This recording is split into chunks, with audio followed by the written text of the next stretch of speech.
Hello, my YouTube family. Manipuri homemaker channel mayam butaramna okchari. Ngasi Maroi Bori Thongba recipe ucharke mayam ado karamba machan thaga karamba matangda akhoi hapaga kamaina mahause hengalan gadage haugadage habdu ucharke mayam ado maroi mapang Bori kari kara thakadaba singtu loina mag ready da lejare aduna thongba kanda mathang haijarage ko mayam adudi thongba hawrasi ko mayam gas on tawraga hujik khangchi thangalage khangchi haipetang sarakpada adum akhoi apamba thau adum haibe yare aidi akhoi mustard oil che thau che si oina yam badum chinne aduna thau che khara haire aduga buri je haipetang taw thoke aduna buri che akhoi gi taw da bita happa yade ko ma se taw draga de akhoi bere pelaga loi chakhai doine akhoi gi ma se piece amamam da oina la roiba aduna yang kanna su taw ba yade yang kanna akhoi gi mairau hena taw khraga de akhoi yang kanjala lai doine ba sumaina ma chu je khitang olak da dum yare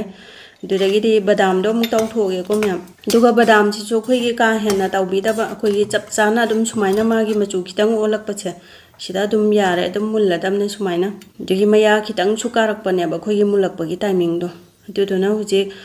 tejpata ani da ngausale dudagi jira spoon dang khai ngausale dudagi di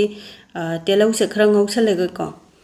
duna khoina thau ngau matam da maroi se mundraga di hinjang je su au haw roi da bani aduna maroi se phajana mulan bi ba adudagi di khoi sing chanam asu bodo spoon macham cha ama muki chang hapchalage adu si maroi se haipetang hak machu olakpa phawba haipet ngauraba matungda akhoi gi akhoi manipur gi kaino di maru marang di pawi dana yumda sujara sulai raso aduduna maru marang chinga ta ngaubi ba aduna spoon ama hape haipet ngaurage adu akhoi gi mapalam gi garam masala di akhoi gi yam ka gale ko aduduna maroi se mulakanda sumaina hapi ba spoon tangkhai ma hape adugi di alu si kumna soiraga alu ma hape adugi di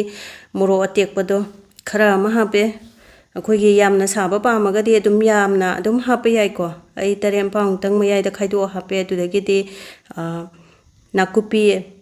maroi asoiba jingdo simuk loina hapchalage adudagi de akhoi gi maroi buri thongba se hing hapa yamna hawbne ba aduduna akhoi gi titli hing madum da bodo eraga di thau ngauringa da hapa su yare isinga chaba da kitang tingaga haijan ba su yai ko aduduna ai gi di powder ni na akhoi gi spoon amagi saruhum tokpagi amamuki chang hapchale yagadaba changda thum jo hapchalage akhoi gi thum cha hana hapjan bachina maroi mapang akhoi gi hinjang na pising do yam thuna pathabane ba de sumaina ongtang okhairaga akhoi gi machu du chu dum hapchalage spoon ama hape yagadaba changda dudagi di ngasai gi tawra thamba buri do hapchale yongchak maru atingba adagi di hairi bo manam nungsina ba aduna maroi bori thongba che akhoi gi machal se suri ge hawbane ba thangjing yongchak sumaina phajana khaji happy bako aduga makhumje khumjalaga minute manga tru nga tang phajana pathadri bo ngausi ko